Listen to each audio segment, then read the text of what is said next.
Rabbi shrah li sadri wa yassir li amri wahlul 'uqdatam min lisani yafqahu qawli thumma yafqahu qawli. Uhayyikum tahiyatan mubarakatan wassalaman da'iyan ilal jihadi. Bismillahirrahmanirrahim. Assalamualaikum warahmatullahi wabarakatuh. Alhamdulillahilladzi manna alaina bil minani wa an'amana ni'aman muta'addidan 'alad dawami. Assalatu wassalam ala Muhammadin khairil anam wa ala alihi wa ashabihi ajma'in. Amma ba'du. Hayya bina an nashkurallaha azza wa jalla alladzi qad an'amana ni'aman muta'addidatan wa khususan li ni'matil imani wal islami. Salatan wa salaman ala rasulillahi sallallahu alaihi wasallam wa huwa khatimul anbiya'i wal mursalin wa ahsanun nasi khuluqan asa annana la syafa'atahul kubra yaumal hisab. Tayyib, aqumu huna uridu an akhtuba amamakum jami'an tahtal unwan al-jihadu.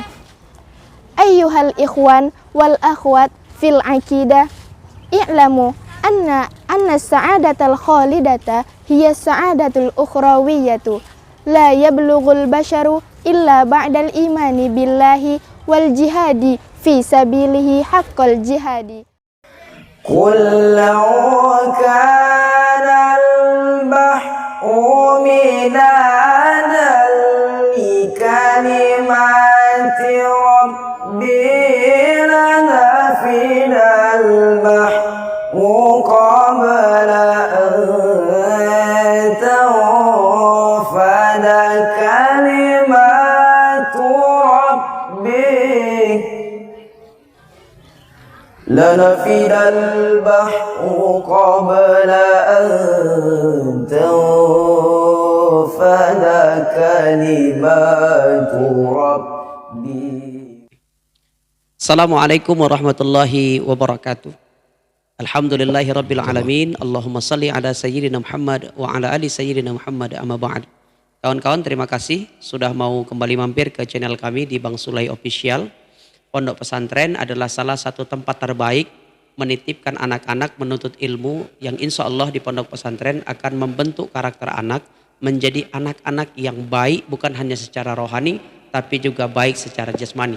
Dan alhamdulillah hari ini kita berkesempatan berbincang dengan salah satu pimpinan pondok pesantren yang begitu terkenal di Kabupaten Serdang Bedagai, yang pesantren ini selalu menjadi tempat atau pesantren yang selalu mengutus santri terbanyak di musabaqah tilawatil Quran dari Kecamatan Serampah dan Kabupaten Serdang Bedagai. Beliau adalah pimpinan pondok pesantren Darul Mukhlisin Desa Cempedak Lobang.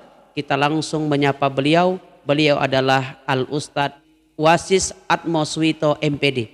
Assalamualaikum Ustadz. Waalaikumsalam warahmatullahi wabarakatuh. Ustadz, sebagai lulusan pondok pesantren kemudian sekarang menjadi guru dan pimpinan pondok pesantren, apa sih yang membuat seseorang itu harusnya bangga menjadi seorang santri di pondok pesantren? Baik Ustadz, terima kasih Ustadz.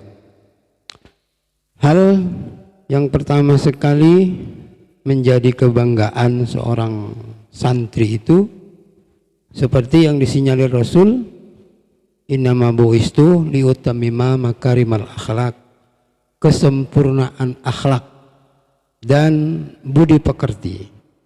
Di pesantren, pembiasaan kehidupan sehari-hari 1 kali 24 jam, dari bangun tidur sampai tidur kembali, bahkan tidur itu sendiri merupakan aturan atau disiplin yang sengaja dibuat untuk membentuk kebiasaan-kebiasaan yang menjadi kehidupan sehari-hari.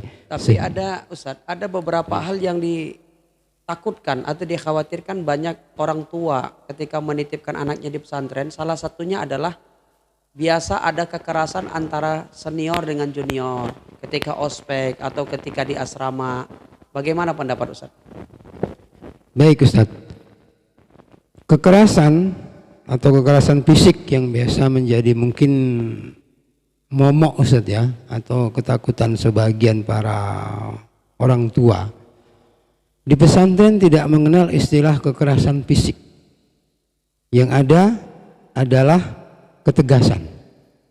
Sekalipun nanti misalkan ada didapati kekerasan fisik, berarti itu dia oknum Ustaz. Di luar jalur, namanya oknum itu di instansi mana saja dan di setiap pribadi siapa saja bisa terjadi. Cuman di pondok pesantren yang 1 kali 24 jam guru mengawasi di setiap lini kehidupan, insya Allah meminimalisir tentang ketakutan-ketakutan dari orang tua wali itu Ustaz. Dan satu lagi Ustaz, ketakutan banyak wali murid lah memasukkan anak-anaknya ke pesantren itu seolah-olah di pesantren itu kan hanya belajar agama saja. Jadi kalau tamat pesantren harus jadi ustadz. Karena kan banyak juga sih pejabat-pejabat kita yang memang dari pesantren. Saya ingat Ustaz, Ahmad Heriawan lah, mantan gubernur Jawa Barat juga seorang lulusan pesantren dan hafiz Quran. Kalau di Kalimantan Timur ada wakil gubernur hari ini, Pak Haji Hadi Mulyadi, lulusan pesantren dan sekarang jadi wakil gubernur. Jadi bagaimana tanggapan Ustaz terhadap wali-wali murid atau orang tua murid yang mengatakan udahlah nggak usah masuk pesantren, nanti dapatnya hanya dunia saja, paling banter jadi ustadz atau jadi Bilal Mayit gitu Ustaz. Gimana Ustaz? Jadi yang perlu diubah dulu mindset orang tua serta pola pikirnya. Artinya tidak gampang terpengaruh dengan keadaan atau yang ada di media sosial atau opini yang sengaja dibentuk oleh oknum-oknum. Ya, padahal alumni santri kita itu tidak hanya pandai mereka mengaji, tidak hanya pandai berceramah, bahkan ada yang duduk di pemerintahan, ada yang jadi polisi, ada yang tentara, Artinya dunia ada yang akhirat kepala apa desa. gitu Ustaz? Jelas. Jadi kalau hanya akhirat, ya ngapain kita hidup di dunia ini? Di pesantren tidak hanya akhirat, dunia juga mesti dikejar. Harus seimbang dia Ustaz. Berarti begini Ya. Ustaz, salah satu bukti kemajuan teknologi di dunia ini kan adanya teknologi-teknologi yang canggih, mungkin seperti HP Android. Seperti sekarang banyak anak-anak muda itu main Instagram, main WA, main Facebook. Tuh anak pesantren dibolehin nggak Ustaz? Tidak. Bahkan sejenis apapun bentuk elektronik itu tidak boleh dimiliki, bahkan dimainkan oleh santrinya, kecuali dia terbimbing melalui kegiatan-kegiatan ekskul seperti komputer, itu kan elektronik. Bagaimana kemudian membuka website, kita di sini wifi ada, kita ajari mereka. Cuman kalau untuk memegang HP dan Android sama sekali tidak diperbolehkan Ustaz. Oh, berarti dilarang. Dilarang. Tetapi bukan berarti kita tidak ajarkan. Tidak Ada ajarkan. waktunya gitu Ustaz. Ada waktunya tertentu. Satu lagi Ustaz. Ya. Dikhawatirkan banyak orang tua atau bahkan banyak masyarakat. Pesantren ini identik dengan radikalisme Ustaz. Kan sehingga orang berkata kalau pulang dari pesantren tuh awas tuh hati-hati, berjenggot, berjubah tuh radikal itu. Gimana Ustaz? Ya ini tadi sebenarnya sudah saya sampaikan tadi, ini karena terbawa oleh opini Ustaz. Opini itu sengaja diciptakan untuk mengarah atau sedikit mendiskreditkan orang-orang alumni pesantren. Padahal seperti kita misalkan pesantren Darul Mukhlisin, soal radikalisme yang perlu juga kita pahami, radikal dulu ini apa? Apakah radikal itu karena sengaja memperdalam agama atau radikal dalam urusan kekerasan? Kalau kekerasan sangat-sangat tidak diajarkan, bahkan menjadi larangan bagi kita. Agama kita sendiri begitu Ustaz. Berarti kan radikalisme hari ini ada, hanya kesalahan 1-2 oknum. Nah, Pada akhirnya citra jeleknya ke banyak pesantren gitu Ustaz. itulah opini yang sengaja diciptakan kadang-kadang ya Ustaz ya. Jadi Ustaz, kita fokus di Pondok Pesantren Darul Mukhlisin. Ya, Ustaz. Dari masa saya sekolah Madrasah Sanawiyah dan Aliyah, walaupun saya tidak sekolah di sini dahulu, tapi kompetitor, orang-orang yang selalu hadir di Musabakoh Tilawatil Quran Kecamatan Serampa, kemudian di Kabupaten Sedang Bedage, itu kan banyak perwakilan dari pesantren Darul Mukhlisin bahkan sampai hari ini. Sebenarnya pendidikan itu memang rutin diajarkan dan dengan guru-guru terpilih, atau memang itu hanya kebiasaan saja di sini biasa banyak dai, banyak qori gitu segala macam, Ustaz? Ya, kalau kita di Pondok Pesantren Darul Mukhlisin ini khususnya, kegiatan semacam itu memang sudah menjadi kebiasaan. Karena tidak hanya ilmu agama, kita keterampilan kita ajarkan, kegiatan ekskul kita ajarkan, olahraga kita beri ruang seluas-luasnya bagi anak untuk menyalurkan bakat dan kemampuan dengan bimbingan. Begitu. Berarti bukan hanya bidang agama, Ustaz? Semua bidang. Olahraga ada. Olahraga. Dan mungkin prestasinya sudah banyak, Ustaz. Boleh tahu saya prestasi santri Darul Mukhlisin apa saja, Ustaz? Yang sudah dicapai gitu, atau yang poin-poin besarnya lah. Untuk kegiatan keterampilan, kegiatan seni, kalau prestasi anak-anak kita ini sudah sampai tingkat nasional, Ustaz. Tingkat nasional. Tingkat nasional melalui ajang Pospedasu. Kita sempat mengirimkan peserta kita sampai ke Surabaya di bidang atletik, kemudian di Bandung bidang olahraga. Cuman untuk peringkat nilainya untuk tingkat nasional kita belum dapat peringkat. Namun Tapi untuk sudah pernah mengutus, Ustaz. Ya, sudah kita utus. Cuman untuk Sumatera Utara, alhamdulillah sampai hari ini kemarin terakhir untuk bidang atletik kita mendapat emas, untuk bidang olahraga silat, alhamdulillah kita mengutus untuk Sumatera Utara dapat perak, serta banyak kegiatan lain, banyak prestasi-prestasi lain. Berarti kalau untuk prestasi keagamaan nggak usah ceritalah, dengan Darul Mukhlisin begitu luar biasa. Ya. Prestasi olahraga juga banyak, Ustaz. Olahraga kita tidak hanya di Pospedasu, bahkan sampai ke Popkap. Popkap itu pekan olahraga kabupaten. Kemarin seharusnya kita mengirimkan peserta kita ke Papua mengikuti PON, Pekan Olahraga Nasional di Papua. Cuman karena pandemi Covid dan masalah teknis kita gagal berangkat, Ustaz. Artinya dengan begitu banyaknya prestasi yang diraih anak pesantren, baik di pesantren ini atau pesantren yang lain, harusnya orang tua tuh bangga kalau anaknya menjadi santri di pesantren gitu, Ustaz. Harus, Ustaz. Untuk Pondok Pesantren Darul Mukhlisin sendiri, saya mendengar kabar bahwasanya santri-santri di sini, Ustaz, kalau khutbah Jumat yang khutbah malah santri, Ustaz. Bahkan yang imam sholat 5 waktu itu santri. Ini memang untuk memberikan kesempatan kepada santri, atau memang gurunya tidak mau jadi imam atau tidak mau berkhutbah gitu, Ustaz? Yang kita anut di sini itu kan sistem regenerasi, Ustaz, atau estafeta. Artinya patah tumbuh hilang berganti, sebelum mati sudah tumbuh. Jadi kebiasaan semacam itu sengaja kita ciptakan untuk memberi kesempatan kepada generasi selanjutnya memimpin di masa depan. Jadi kalau untuk khotib misalkan atau imam, memang sengaja kita kondisikan seperti itu. Dan sudah biasa, Ustaz. Sudah biasa, karena sudah biasa belajar, nanti harapannya kembali ke masyarakat sudah biasa, Ustaz. Apakah itu di lingkungan pondok saja, atau santri kita itu diminta khatib di beberapa masjid atau imam di beberapa masjid gitu, Ustaz? Biasanya saat tarawih, Ustaz. Tarawih. Saat bulan-bulan Ramadan nanti diminta imam untuk di masjid-masjid atau di musola, bahkan kita jadwalkan itu. Kemudian mengisi kultum setelah sholat tarawih. Itu setiap tahunnya sudah ada program, Ustaz. Sudah ada program. Sudah ada program. Dan salah satu keunggulan Darul Mukhlisin itu yang diajari bukan hanya pidato bahasa Indonesia saja, Ustaz, ya. Ya. Pidato bahasa Arab, bahasa Inggris juga banyak santri yang bisa. Bahkan kalau bahasa Arab, bahasa Inggris itu bukan hanya latihan pidato, Ustaz.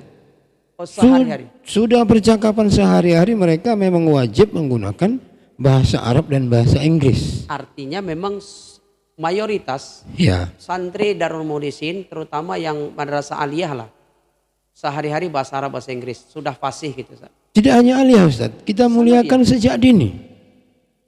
Anak yang masuk pesantren itu Ustaz, kita beri kesempatan untuk menggunakan bahasa Indonesia selama setengah tahun atau 1 semester. Harus sudah berbahasa Arab, bahasa Inggris. Harus sudah berbahasa Arab bahasa Inggris setelah semester kedua. Berarti mereka harus ekstra. Ekstra. Terutama orang yang tidak punya basic kan berarti harus ekstra Ustaz. Makanya kita kasih senggang waktu 6 bulan. Dan itu harus bisa. Dan itu harus bisa. Karena harus dibiasakan. Oh. Berarti ala bisa karena biasa. Nah, disitulah dia. Tapi hal yang mungkin orang banyak tanya, Darul Mukhlisin ini pondok pesantren pendirinya lah, orang yang paling berjasa itu siapa, berdirinya tahun berapa gitu Ustaz. Itu bagaimana Ustaz? Karena kan banyak yang tidak paham, bahkan terkadang alumni-alumni sendiri mungkin ada yang penasaran begitu kan. Siapa sih pendirinya pondok pesantren Darul Mukhlisin ini dan kenapa namanya Darul Mukhlisin? Kalau masalah itu ke alumni ini di pondok kita ini Ustaz, kita ajarkan di MOS Ustaz. Oh. Itu wajib. Jadi Darul Mukhlisin itu, Darun itu daerah atau wilayah, Mukhlisin itu adalah orang-orang yang ikhlas. Yang memberi namanya siapa Ustaz? Yang memberi namanya adalah Badan Wakaf. Badan Wakaf ini kalau dulu namanya di kampung kita Persatuan namanya Ustaz. Jadi mereka karena mereka mewakafkan tanahnya, tenaganya, dan pikirannya sehingga terbentuk pesantren Darul Mukhlisin inilah, maka kita namakan pesantren Darul Mukhlisin sejak tahun 1995. Jadi pesantren ini sudah wakaf dia Ustaz. Dan salah satu yang membuat saya bangga dengan Darul Mukhlisin ini, banyak juga staf-staf pengajar ini yang memang santri-santri terpilih dahulu ya Ustaz. Artinya dulu dia santrinya Darul Mukhlisin, sekarang sudah menjadi pengajar gitu Ustaz. Ya namanya juga orang terbaik Ustaz. Kalau namanya orang terbaik itu ngapain kita kasihkan orang? Seharusnya karena dia terbaik ya kita ambil sendiri, kita bina lagi, kita kasih kesempatan untuk melanjutkan, meneruskan kemampuan dan skillnya untuk anak-anak. Jadi alumni kita gunakan sendiri untuk pesantren Darul Mukhlisin Ustaz. Jadi kawan-kawan, para pendengar sekalian, Darul Mukhlisin ini nggak asing buat saya. Walaupun saya bukan alumni di sini, dulu ketika saya masa remaja, ketika ceramah atau ada musabaqah dai, kompetitornya itu selalu dari pesantren Darul Mukhlisin gitu. Ada Ustadz Sawal Akmal, sekarang jadi pengajar di sini, ada Ustadz Supriyadi, ada Ustadz Rusdi, yang juga menjadi kompetitor saya dimanapun tanding dakwah di Kabupaten Serdang Bedagai. Dan hebatnya juga tidak diragukan kalau kualitas santri Darul Mukhlisin. Sehingga dulu kalau udah ada kompetisi, kalau kita lihat ada santri Darul Mukhlisin tuh banyak yang ketakutan. Ya, saking luar biasanya sekolah ini mendidiknya. Maka jangan ragu menitipkan anak-anak kita ke sekolah pondok pesantren dimanapun. Karena pondok pesantren membuat kita mendapatkan 2 hal. Bukan hanya akhirat saja, tapi dunia juga kita dapatkan. Demikian bincang-bincang kita kepada pimpinan pondok pesantren Darul Mukhlisin, Ustadz Wasis Atmoswito MPD. Sejenak kita minta kata-kata sambutan lah, kata-kata motivasi dari Ustadz Wasis kepada para pendengar Ustadz. Silakan Ustadz. Baik Ustadz, terima kasih Ustadz. Jadi untuk yang mempunyai minat atau keinginan untuk datang ke pesantren Darul Mukhlisin khususnya menyekolahkan, yang pertama sekali adalah jangan cepat terpengaruh dengan opini-opini masyarakat yang diciptakan untuk mempengaruhi mengubah niat. Pesantren adalah benteng terakhir umat Islam untuk menciptakan generasi yang rabbani, generasi yang penuh dengan skill, pola pikir dan mindset yang islami. Karena di pesantrenlah dipadukan sukses pendidikan. Pendidikan non formal, pendidikan informal, dan pendidikan formal. Ketika ketiga-tiganya menyatu padu dengan objek dan subjeknya adalah santri atau siswa, maka pendidikan akan berhasil untuk menyelamatkan bangsa dan agama, melanjutkan perjuangan. Oleh karenanya, kembali bahwa segala sesuatu yang menjadi ganjalan, segala sesuatu yang mempengaruhi atau membuat kesan tidak baik terhadap pesantren, silahkan. Wali santri atau masyarakat umum harus lebih cerdas menanggapi isu, menanggapi berita yang sedang viral atau apa saja yang menyangkut tentang pondok pesantren. Yakinkan kembali, pesantren tidak hanya agama yang didapatkan, bahkan dunia juga didapatkan. Keduanya harus berjalan seiring. Mau dunia dengan ilmu, mau agama juga dengan ilmu, mau akhirat dengan ilmu juga, mau kedua-duanya juga dengan ilmu. Di pesantren, ilmu dan pendidikan serta pengajaran serta akhlakul karimah semuanya dipadu di pondok pesantren. Mari sama-sama, insyaallah. Terima kasih Ustaz. Terima kasih kawan-kawan sekalian. Kita berjumpa nanti insyaallah di channel yang lain. Assalamualaikum warahmatullahi wabarakatuh.